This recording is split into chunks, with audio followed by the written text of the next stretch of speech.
Happy birthday to you. Happy birthday to you.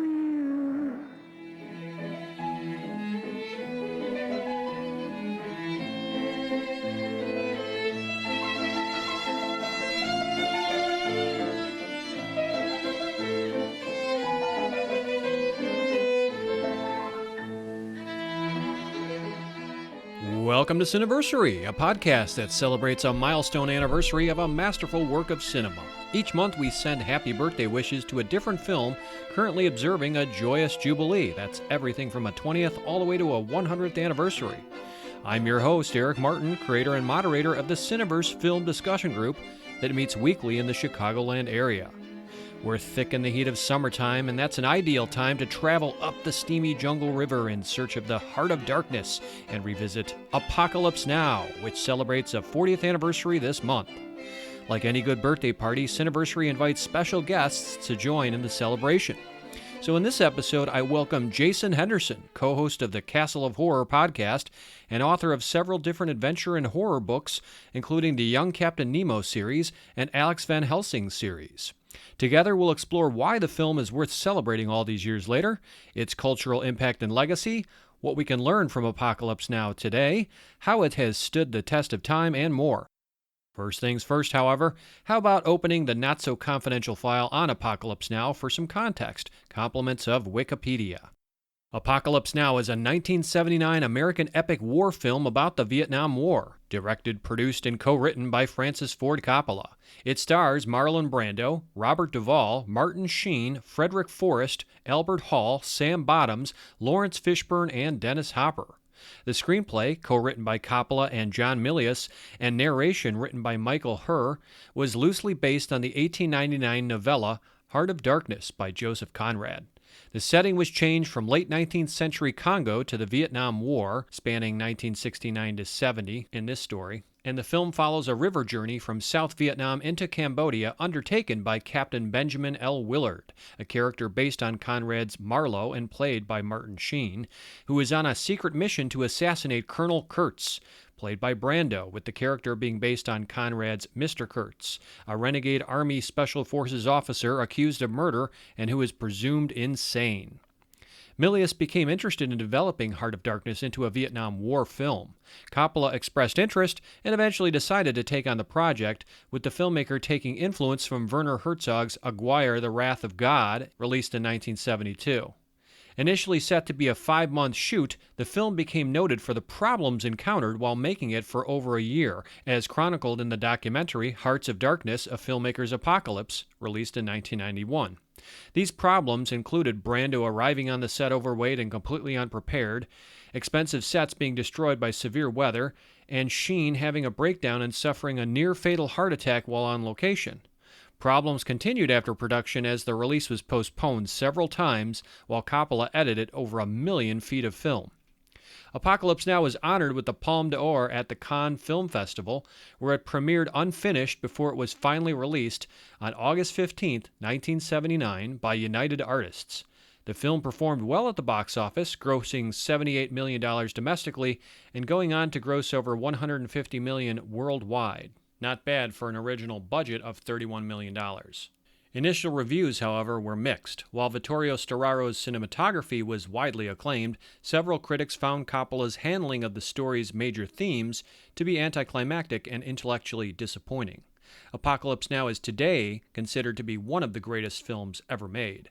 It was nominated for 8 Academy Awards at the 52nd Academy Awards, including Best Picture, Best Director, and Best Supporting Actor for Duvall, and went on to win for Best Cinematography and Best Sound.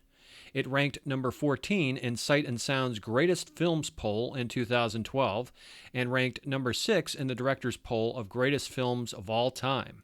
Roger Ebert also included it in his top 10 list of greatest films ever in 2012. It currently garners a 97% fresh rating on Rotten Tomatoes and an average critical ranking there of 8.91 out of 10. In 2000, the film was selected for preservation in the National Film Registry by the Library of Congress as being culturally, historically, or aesthetically significant. In 2001, Coppola released Apocalypse Now Redux in cinemas and subsequently on DVD. This is an extended version that restores 49 minutes of scenes cut from the original film. More recently, in April of this year, 2019, Coppola showed Apocalypse Now Final Cut for the 40th anniversary screening at the Tribeca Film Festival. Now, this new version has a runtime of 3 hours and 2 minutes, with Coppola having cut 20 minutes of the added material from Redux. Feast your ears for a moment on the original trailer for the theatrical cut. This is the end, beautiful friend.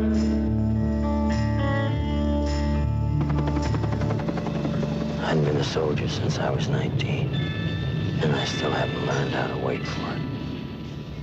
I wanted a mission for my sins. They gave me one. Nobody'd ever gone on a mission like it before. And when it was over, I'd never want another one. Your mission is to proceed up the Nung River in a Navy patrol boat. Pick up Colonel Kurtz's path at New Mung Ba. When you find the colonel, infiltrate his team by whatever means available, and terminate the colonel's command. Terminate. Terminate with extreme prejudice. My orders say I'm not supposed to know where I'm taking this boat, so I don't. But one look at you and I know it's gonna be hot.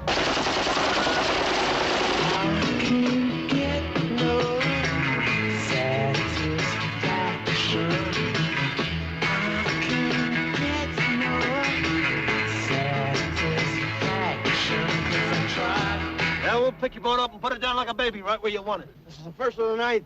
Air Cav, son.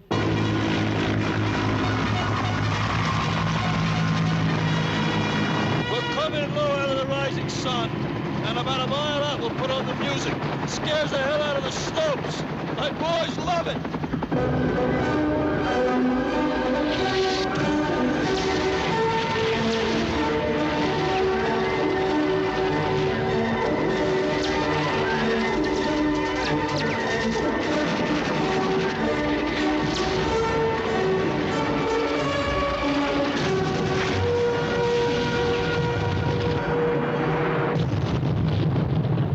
I love the smell of napalm in the morning. It smells like victory.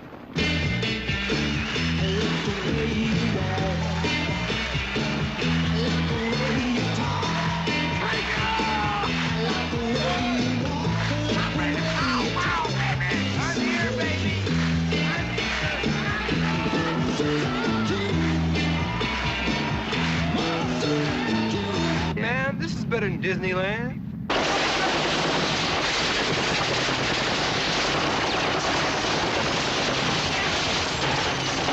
I'm short and we gotta go up there so you can kill one of our own guys.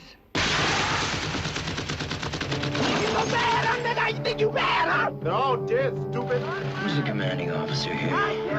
Ain't you? He was close. He was real close. I couldn't see him, but I could feel him. These are all his children, man, as far as you can see.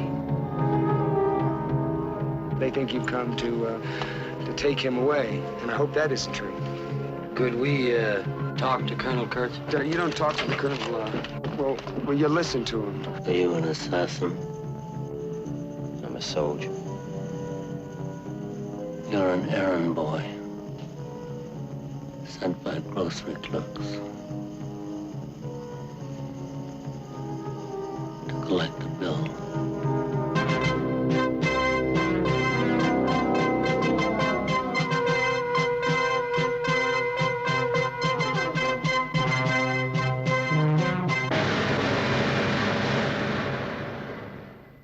All right, prior to proceeding with my interview with Jason, just a heads up. Spoilers ahead, so if you've not already viewed Apocalypse Now, why don't you give it a watch and come back to this spot in the podcast. Did everyone return? Okay, it's time to introduce author and fellow podcaster Jason Henderson. Jason, welcome to Cineversary. I really appreciate you taking the time to join me today to talk all things Apocalypse Now. Oh, I'm really excited to talk about this, especially because I love your concept. I love this idea of attacking films at times where we can think about them in context and by their anniversary, what's coming up next. That's wonderful. So no, I'm honored that you would ask. Oh, thank you so much. And the pleasure is mutual. I've always enjoyed your podcast, Castle of Horror. We could talk about that a little bit later if you want to go into more description about it. But let's get into the film at hand. So when and where did you first see Apocalypse Now? Can you recall? Yes. Apocalypse Now, I know that I came across portions of it back in the 80s, probably in the context of watching Full Metal Jacket when it came out. But and at that point, Apocalypse Now would have been a little less than what's the year for Apocalypse Now is 79, so it would have been a little less than 10 years old. And just think about that in context. This is 2019, so think about like a movie that came out in 2009. It would have been a fairly recent film, right? And but I didn't pay much attention to it. I think I watched it like actually giving it its due probably in college, so 5 or 6 years after that. And I may have caught some theatrical thing. So I've only seen the theatrical versions. I think this movie, it is not one of my all-time favorite films. A lot of my all-time favorite films are films that are not even all that well respected and maybe don't even deserve to be, but there will be something that just I hold in my head, and but the funny thing is, in Apocalypse Now, there's always been an image that I've thought about many times whenever I've written a book, because I write books, right? So sometimes I'll write a book where the character passes through some transom and leaves behind a bunch of characters. And it has always struck me, the thing that pops into my head many, many times a year is the moment in Apocalypse Now when Willard and his boat are briefly at the bridge and are involved in the firefight there. Well, they're not even involved in the firefight. They're just sort of wandering through it like it's the Pirates of the Caribbean. And you have the guy using the rocket launcher to kill the unseen Vietnamese soldier. And it's craziness there. And then they break loose and they just keep going upriver. And that happens twice in this film. I think about that all the time. That moment of transition, of leaving behind some episode that you were in and you are going on into darkness.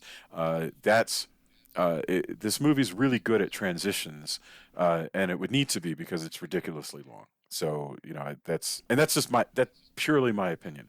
Is it important to me? I think it's an important movie, and I think about it often. It's really strange and definitely worth discussing. Yeah, for my take, I remember seeing an edited version for television in the 1980s, but it was chopped up, and I don't think I sat through the whole thing. I was pretty young at the time. So I didn't really see it in its entirety, the theatrical cut, until maybe the early 90s on VHS or something like that.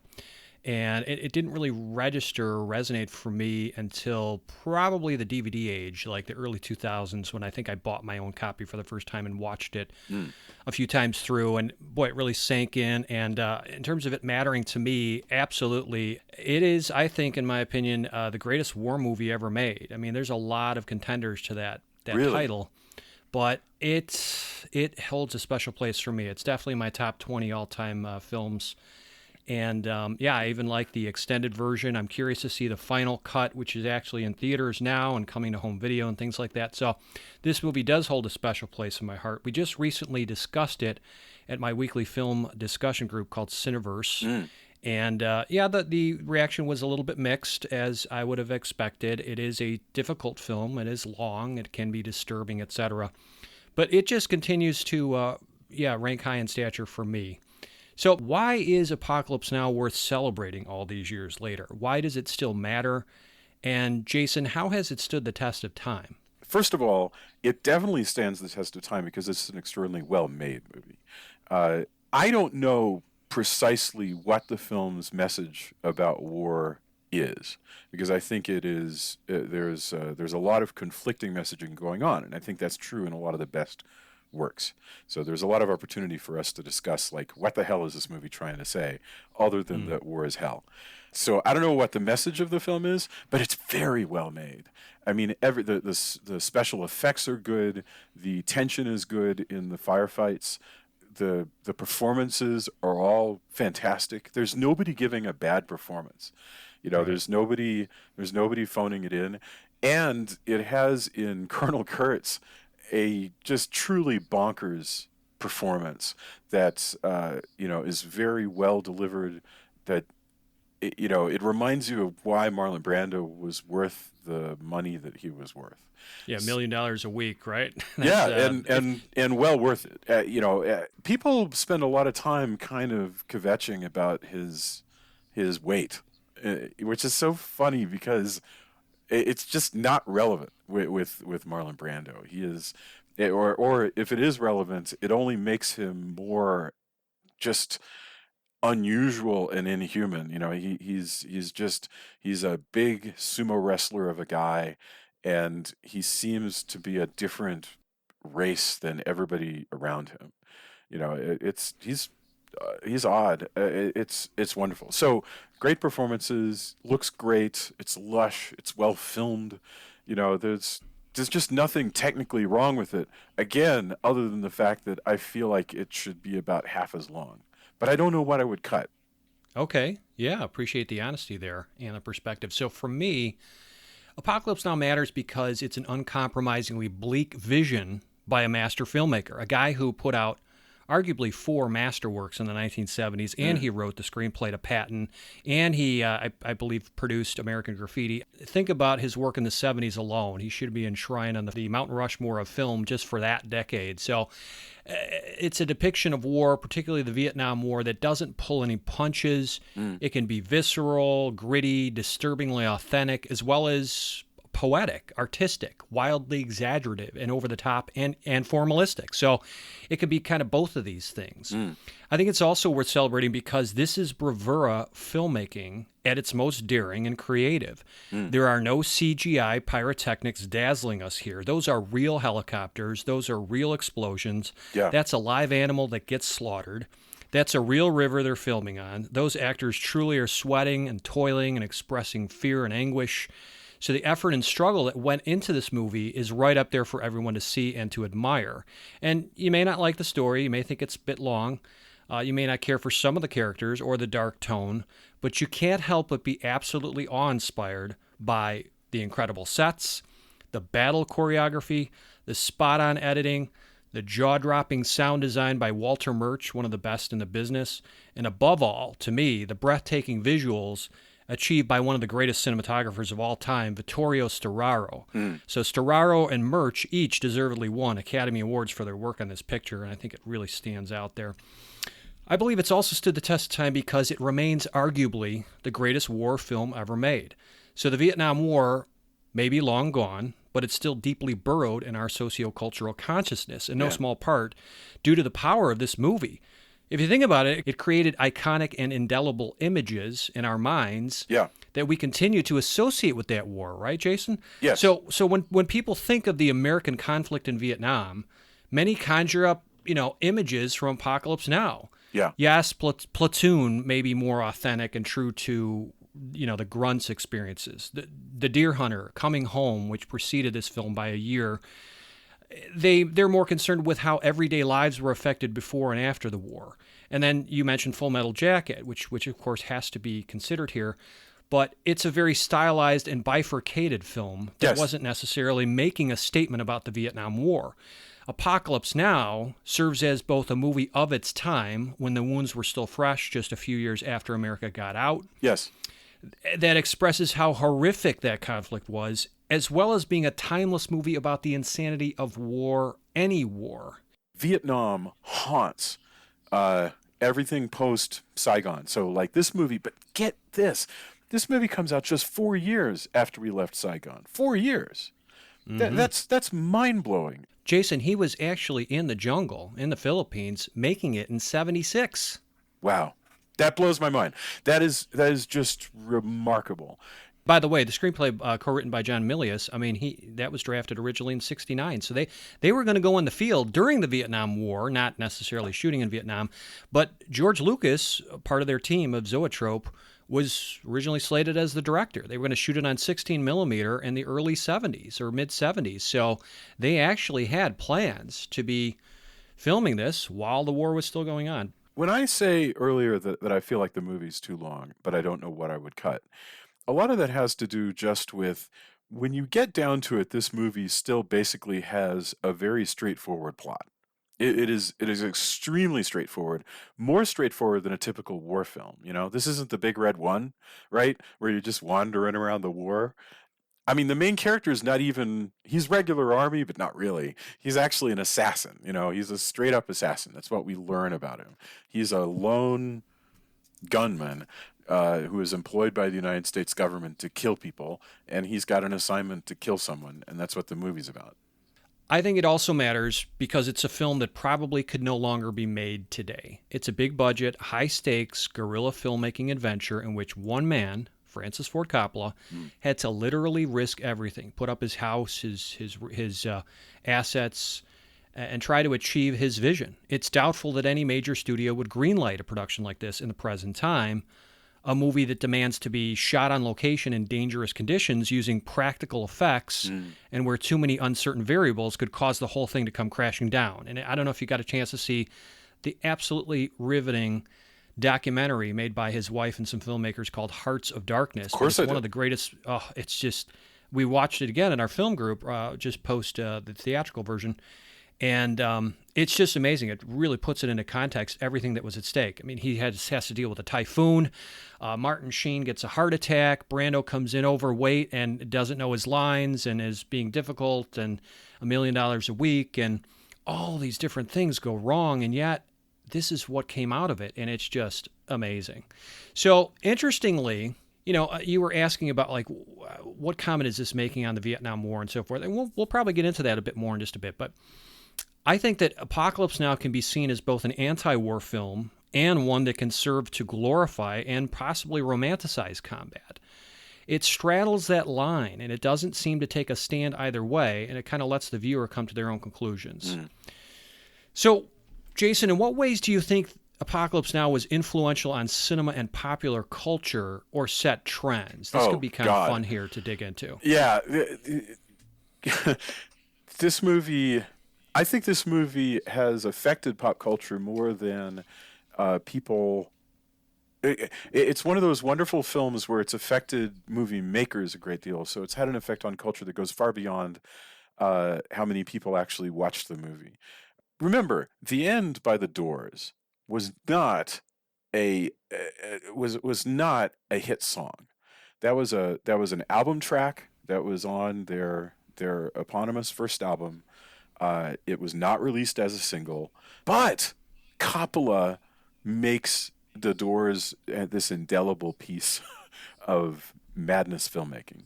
And so, and ever since then, people have used this Doors song as a shorthand. But Jason, let's stop there for 1 second. Think about this. It's not just the Doors song, which I think is so perfectly fitting for when he uses it and why he uses it. Yeah.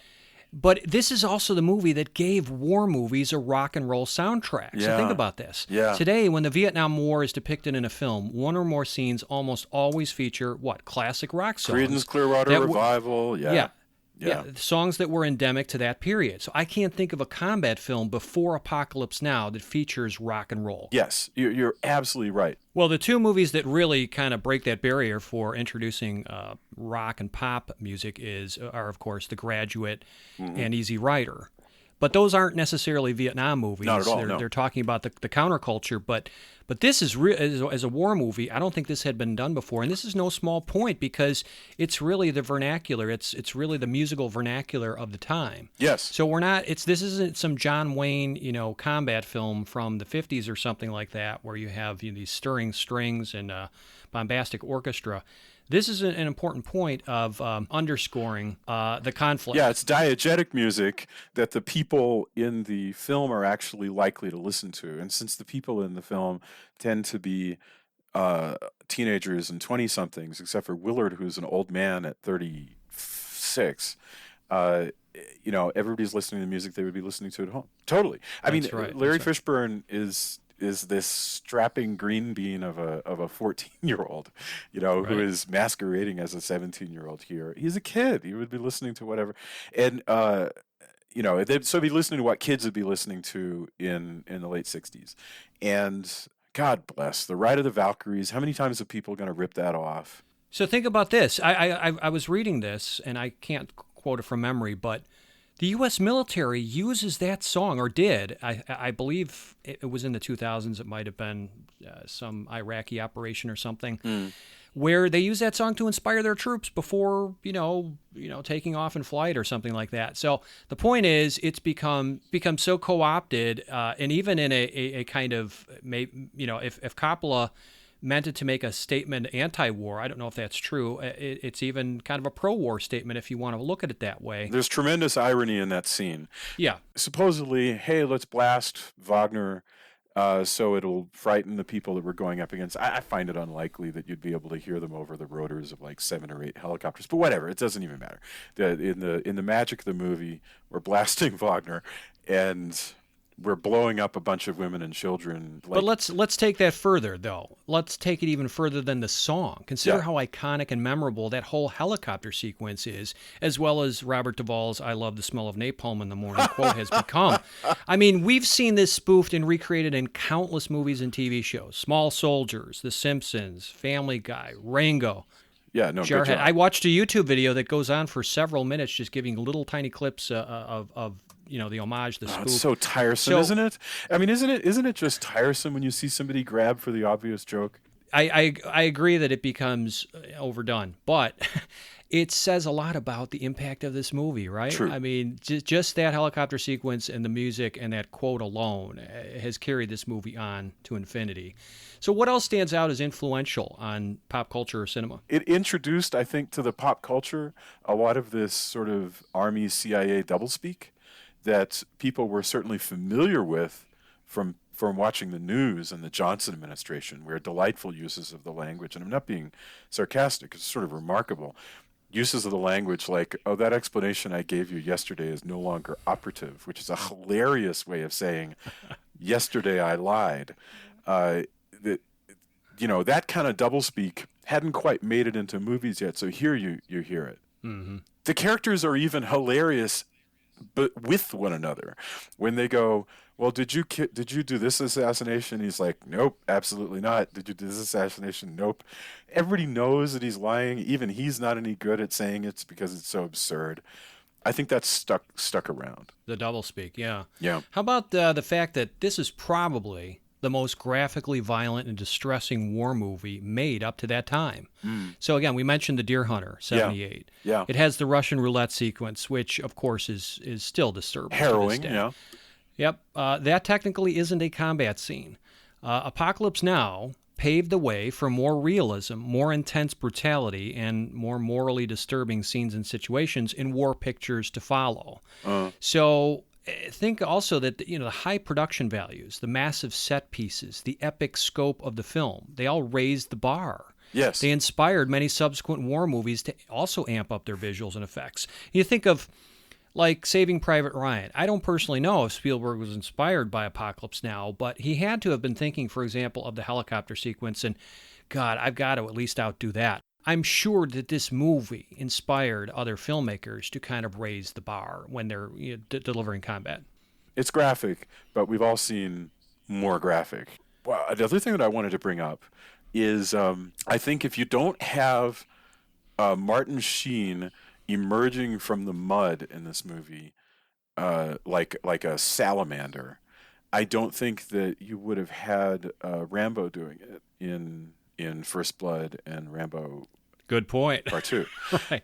That iconic image emerging from the river with the war paint all over him. Yeah. Absolutely. I think it's, and I think that Rambo is the one kind of slip and slides it into everything, because everybody definitely starts ripping off Rambo. But I think that movie was definitely going here. And that's what I mean about how this movie influences filmmakers. Speaking of pop culture, when Coppola says, oh yeah, this is based on Heart of Darkness, I always find it fascinating when a movie is quote unquote based on something versus not based on something. I mean, think about how many movies are really essentially rewrites of The Searchers by Alan LeMay, and versus how many movies are literally an adaptation of something that has nothing to do with it. So for instance, I'm not saying it's wrong to say that this is based on Heart of Darkness. I mean, I guess sure it is, in the same sense that Moonraker is based on Moonraker, or that The Warriors is based on Thanatopsis. Or I Walk with a Zombie is based on Jane Eyre, or Right. something like that, right? This is no more related to Heart of Darkness than I Walked with a Zombie is to Jane Eyre, Right. with the extra thing that there's a character name in there, Kurtz. But Milius, from what I understand, and I'm not an expert, I'm not a scholar on this movie, but from what I remember reading or seeing in the documentary too, I believe he was the one who came up with that nugget of an idea where he was going to adapt Heart of Darkness. Yeah. And, to Coppola's credit or discredit, however you want to look at it, I think it's to his credit, he took that screenplay and he morphed it into his own vision. So he started to depart from that nugget of an idea, and he made it less slavish to something like an adaptation of a Joseph Conrad story. And to Milius's credit too, I mean, I don't think he was doing a straight adaptation. Of course not. I mean, you're adapting it to Vietnam, and of course there's going to be permutations of things. But I don't think we necessarily need to get sidetracked or like bogged down in why did they waste time trying to adapt Heart of Darkness? I think it's a strong enough nugget, acorn of an idea. That's well said. To kind of propagate it, to kind of propel it forward. And it makes for a fun comparison. And if nothing else, it lends cachet and credibility to, wow, Heart of Darkness is a pretty strong work of literature. They're aspiring to some high things here if they're trying to adapt Heart of Darkness. We're going to pay more attention. And what was interesting in watching Hearts of Darkness, the documentary, is, I forgot about this, but Orson Welles, when he was given to the Keys to the Kingdom by RKO, he decided to make Heart of Darkness his first motion picture. It didn't work out. The studio said, no way, it's going to be too over budget. Yeah. So he made Citizen Kane instead. But just imagine, even going back to the late 30s, early 40s, Hollywood was trying to make Heart of Darkness. They were trying to adapt this, and it almost became like this impossible venture. Well, it's a wonderful plot. It's a fabulous plot. It is so, you could do it today about anything. You could do about what was his name? Guzman, the drug dealer. So you could have a story about a CIA agent or a DEA agent. Listen, you need to go find Guzman. He's somewhere in Morelos. That is one of the simplest plots that you could come up with. And then the place where you distinguish yourself creatively is in how you make those episodes unusual, which is what Coppola is doing here. He's created new stuff, and it's so great. Think how many times they're attacked from the bank. It's twice, at least.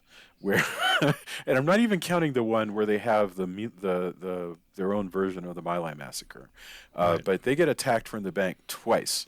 Once with firefight, and it is ugly, and then once with arrows, and that's also ugly. No, but if you think about it, they're also attacked by a tiger when they get off the boat. I mean, it gets more kind of primordial. It gets more kind of savage and of the jungle the deeper they get to Kurtz's territory. So I want to dovetail back to this in just a bit. Jason, what's the moral to the story here? What themes or messages are explored in Apocalypse Now? I want to talk more first about what's not the moral, because I think that you probably have some wonderful things to say about the insanity idea of the war.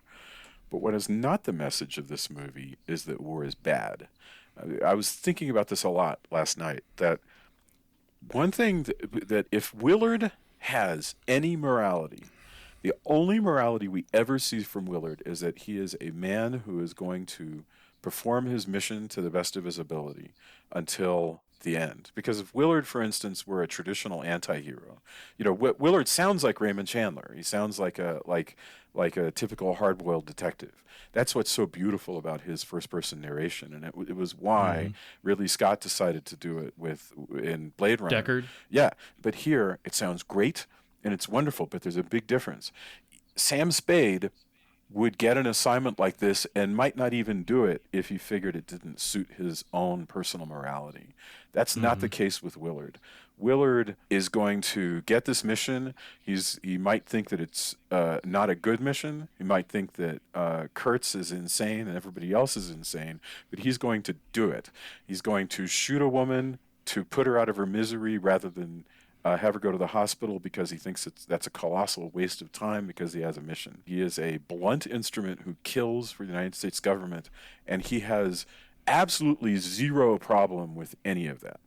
There is not a moment when he indicates that he has a moral problem with anything the United States government wants to do. None. I cannot think of a single. If you can think of a single example where Willard indicates that morally he has a problem with something the government's doing in Vietnam, let me know. But Jason, isn't that kind of an anti-war statement in itself to show what a man like Willard can become? Maybe, it might be. If you were a Special Forces veteran yourself, you could very well watch this and go, well, that sort of reflects my attitude towards it, or lots of people who were storming the beach at Normandy, is, well, yeah, the Uncle Sam said, go kill that guy, and so I went to kill that guy, and now I'm back home now. Mm-hmm. I think that reflects a morality that would be very, very familiar to a lot of people of the era. But I'm completely at a loss as to whether the movie has anything further to say about the morality of it all. No, I appreciate that. Yeah, no, thank you for that insight, because it makes me think a little bit more about it. I didn't think about an anti-theme, and you put some ideas in my head here. But I did try to answer this question the best of my ability here, and what I came up with was, I think it's obvious that we can agree to some extent, right? That one of the major messages is the capacity for man to turn to the dark side of his soul. That's, of course, a theme that resonates in the original Heart of Darkness story, which this is loosely based on, as we talked about. But that's an existential tale that examines how man is capable of abandoning civilization and indulging his primordial instincts and his savage nature. And here, likewise, they travel up the river into increasingly dangerous jungle territory that itself represents a journey into man's inner darkness and departure away from reason, from order, from sanity. Yeah. We see that the steadily darkening jungle is kind of a metaphor for humankind's dark side. It can unleash tigers, bullets, arrows, spears, cults, and madmen. Another thing, of course, we've already talked about it as a message, the insanity and horror of war. So Apocalypse Now gives us one example after another of how pointless and futile the Vietnam War was for Americans involved. So hear me out here. Yeah. We see how innocents, like the girl on the boat scurrying to retrieve her puppy, are brutally killed. Yeah. We see how the military brass is willing to put many men's lives in danger and take priority away from other matters simply to assassinate one man who has apparently gone crazy, a man whose instincts about killing suspected spies actually turned out to be right, but who has, disobeyed orders according to the brass. Yeah. We see how, despite being vastly outmanned and outweaponed, the native enemy on the ground is able to take out a couple of helicopters and kill and maim a few soldiers. They're not going to be uprooted. They are going to win this war. Another message, Western versus Eastern values. The characters and soldiers in Apocalypse Now are continually reminded of what they're missing back home. Things like pretty girls, rock music, partying, surfing. They don't want to be in Vietnam, and they're eager to get back home. And by contrast, the native peoples, they're embroiled in a long-running civil war, and they're willing to do whatever it takes to run these invaders out of their country. So Kurtz's speech about the severed, inoculated arms of children, it reinforces how determined the Vietnamese are to thwart their enemies and resist outside influences. I think that's a key message here, too. And lastly, as a theme, you could point to the masking of identities. You think about several characters who don war paint and apply camouflage color and are enshrouded in the shadows. And that suggests that it's maybe easier to cope with the horrors of war and their missions when hiding behind a mask. We also see, as I said, Kurtz remains, in half darkness throughout his entire little third act, with only portions of his face apparent, and that maybe insinuates that he cannot truly emerge into the light and present his full identity. Of course, it was also practical reasons. Coppola was embarrassed that that Brando was so overweight. Yeah. But he's journeyed figuratively too far into the darkness here. So, Jason, who do you think the film appealed to initially when it was released in '79, and who do you think it appeals to today? And if that appeal has changed, what does that say about the film's impact, influence, and legacy? And again, this is pure speculation. You don't have to have the right answer. It would be more likely at the time to appeal to an anti-war crowd.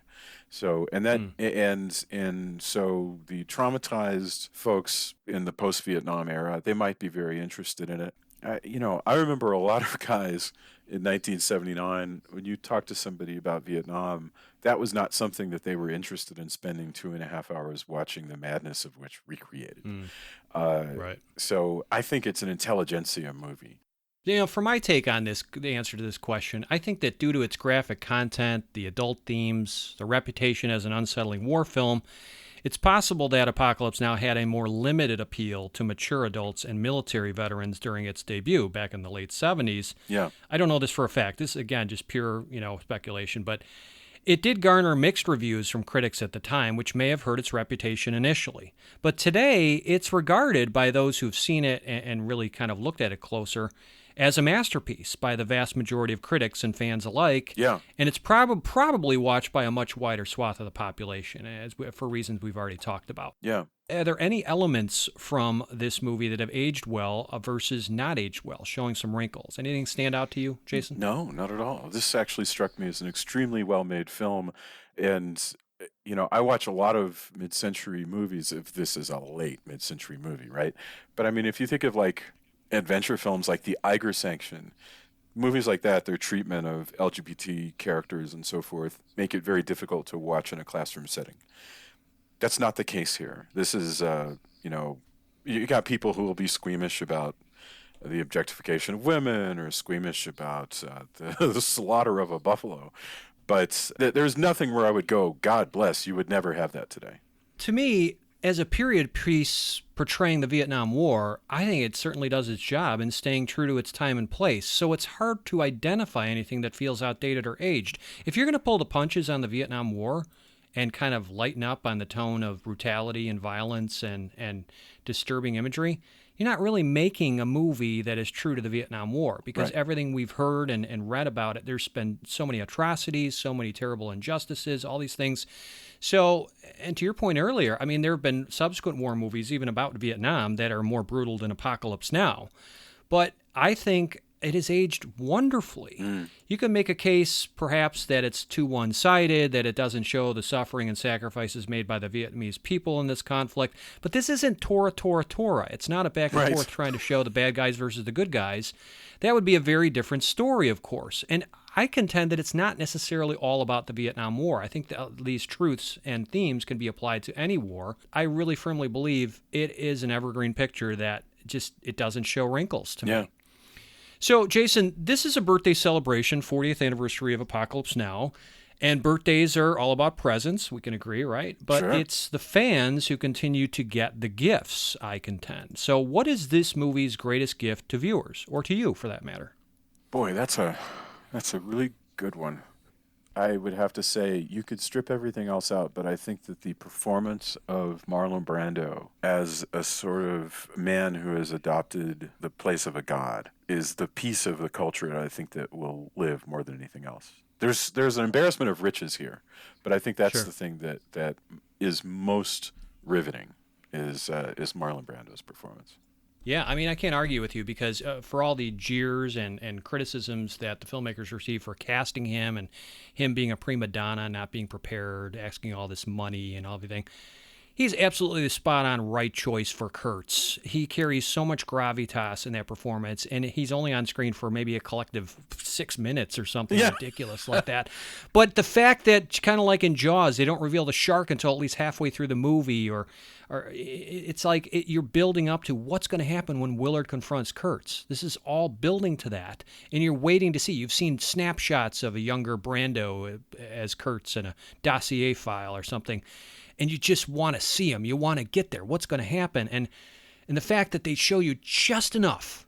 He's in the shadow most of the time, and I think it's the absolute right choice, and it's not overdone. I realized watching the documentary that they had improvised a lot of these lines. They were kind of making it up as they went along, and there's a little bit of a ragged shoddiness to that, but I don't care. I just think that last act is so important. I want to get into this in a moment. Apocalypse Now's greatest gift, to me, is its unparalleled craftsmanship. the attention to detail. This movie makes you feel like you're in that boat with Willard and company. You're sweating on that river. You're breathing in the secondhand smoke from the marijuana. You're inhaling that napalm gasoline smell. Of course, I've never smelled it in my life, but I could just visualize it, right? You're experiencing the hair on the back of your neck standing up as you sense some unseen danger hidden in the jungle bush about to attack. I think another of its greatest gifts is its narrative structure. So for the first 2 acts, it is episodic, which serves, like Homer's The Odyssey, as a great sprawling journey and quest, although a dark one, right? So we come to care about the members of Willard's crew, and we're sickened to see most of them get killed off as the story progresses.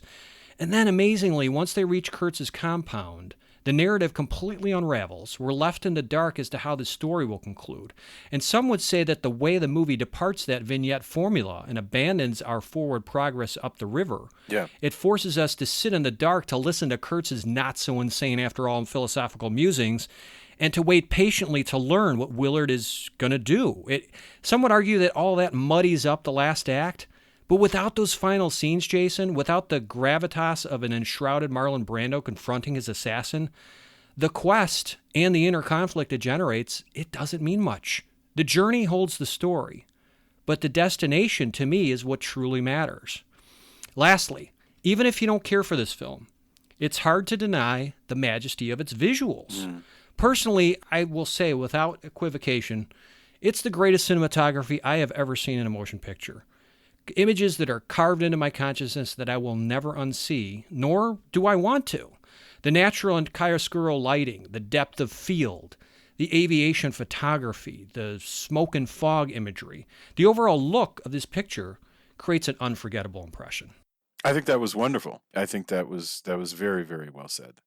Do you think this movie will still be widely watched and considered relevant in another 40 years? Well, yes. This movie is going to remain an important codifier, of how you do a certain kind of, search movie. And I think for people who make stories, this is going to remain important. I am convinced that culture only has a lifespan of about 20 years, generally, with a few rare exceptions. So, and that's okay, because that's how you and I can continue to reinvent things, because we have longer memories than people generally. I know that's a horribly cynical way of looking at it, but that's where I am. I think the priests are going to continue to remember it, and the parishioners are going to see it reflected in other works. Well said. Thank you. So, Jason, what are you currently working on that listeners should check out? Any books in the works, recently released? How about your show itself, Castle of Horror? I laugh because I'm under so much pressure that it's killing me. I'm working on a book that's not going to come out until March of 2021. I'm in the middle of a book series for Macmillan Children's called Young Captain Nemo. The first one came out this past semester. The new one comes out in March of 2020. So the one I'm working on right now comes out in March of 2021. That's the lead time on these things. Oh, fantastic. But they're a lot of fun. And I really love them. They're wonderful, but boy, are they hard. And every single week we do the Castle of Horror, which is a podcast about classic horror movies with a panel of writers, and we have a great time discussing it, and we go ridiculously deep on usually several movies on a theme, but sometimes in the summer we just cut loose and just do different stuff. So our next episode is about burnt offerings, actually, and I'm very excited to discuss it. Yeah. Anything you can tease us in the weeks ahead, especially with Halloween coming up? Any particular movies you might be focusing on? Burnt Offerings is going to be really great. If you don't remember that movie, and nobody does, because that's what we do, is we try to expose movies that people might not have heard of. And then El Vampiro, which is a Mexican vampire movie that is beautiful, gorgeous, 1960s, black and white, so that'll be cool. We're going to do the original Friday the 13th, which came out in 1980. So, are you going to go deep into the series? Are you going to tackle the sequels? No, probably not. There's only so much Jason you can possibly. I love it, but we just don't have the time. I mean, that would take. What would that take? Like 13 weeks or more. And the funny thing is, I have a real fondness for very bad movies with a few glimmers of hope, because usually those are the things that you can draw inspiration from. Jason, I like that about you. That's what makes you a really gracious host on your show. I have to compliment you, because not only do you guys sometimes choose some obscure horror movies or ones that aren't as beloved, but you'll often, put in a good word or two about some of these, turkeys. Let's be fair and honest about some of them. You always come to it with a spirit of, let's give it a shot, and a spirit of love. So as a fellow horror movie fan, that's what I really like about you and your show. Oh, I really appreciate it. Yeah, my favorite episodes, if I had to pick them, are the ones where we pick a movie that nobody thinks is good. And yeah, one of my favorites, by the way, was Halloween 3, which I still say to this day is one of my favorite guilty pleasures. For sure. I was so happy you guys finally tackled that one, and it was a lot of fun listening to it. Yeah, if I had to throw out one that people could listen to that'd be funny, Embrace of the Vampire, which is a terrible vampire movie with one of the members of Spandau Ballet and Alyssa Milano. Well, Jason, thanks again for appearing on Cineversary. We really appreciate your time and expertise, and we will continue to give a listen to Castle of Horror. Thank you. Have a great afternoon. Well, that was fun. Thanks again to Jason Henderson for appearing on Cineversary. Time now for Standing Ovations. This is where I give a shout out to a movie, book, website, TV program, podcast, or other work that I think would be of interest to classic film lovers. So my standing ovation for August is actually an old-time radio audio dramatization of the story that Coppola and crew based Apocalypse Now upon, Heart of Darkness, as originally broadcast on the Mercury Theater on the Air on November 6, 1938, directed by and starring Orson Welles. Interestingly, Welles sought to adapt Heart of Darkness for his film directorial debut, but created Citizen Kane instead after it was determined that Heart of Darkness would be too difficult to bring to screen. This bit of fascinating trivia is explored in the Hearts of Darkness documentary we talked about earlier, which is also well worth your time. You can stream or download the 1938 radio dramatization by visiting tinyurl.com/heartofdarkness2019. All right, before we wrap up, we could use your help. We're trying to expand our audience and would greatly appreciate it if you could spread the good word about this podcast to your friends and fam. Here's an even bigger favor you can do for us. We'd be forever grateful if you could leave us a positive review on whatever platform you hear it from. That helps this show get discovered by new listeners. Thanks so much if you can do that. Eager to nominate a movie with an upcoming anniversary date that you'd like us to shine the spotlight on in a future episode? Do you have a burning question for me? Or maybe you just want to offer some suggestions or comments? Well, tell you what, you can get a hold of me, Eric Martin, at cineversegroup@gmail.com. I also recommend that you visit cineversegroup.com, which is the portal for my Cineverse film discussion group I launched 14 years ago, and which continues to meet weekly in the South suburban Chicago area. Cineverse is a democratic film society that watches and then discusses a predetermined movie that our members pick on a rotating basis. At cineversegroup.com, and in case you're curious, that's spelled Cineverse, you can hear podcast recordings of our group discussions, read more about the films we study, and a lot more. I founded Cineverse and launched this podcast to foster an appreciation for an intelligent dialogue about memorable films. My credo is, hey, watching movies is fun, yes, but talking about them, that's equally enjoyable.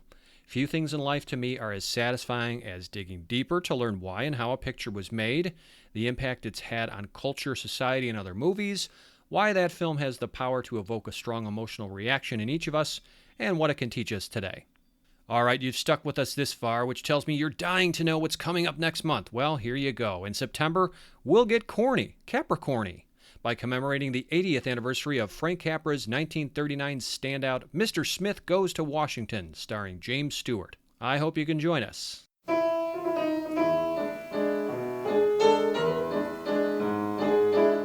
This has been your humble host, Eric Martin, reminding you to butter up that popcorn, live a big screen surround sound life, and cherish those classic movies, because they're not getting older, folks. They're just getting better. Thanks again for giving us a listen.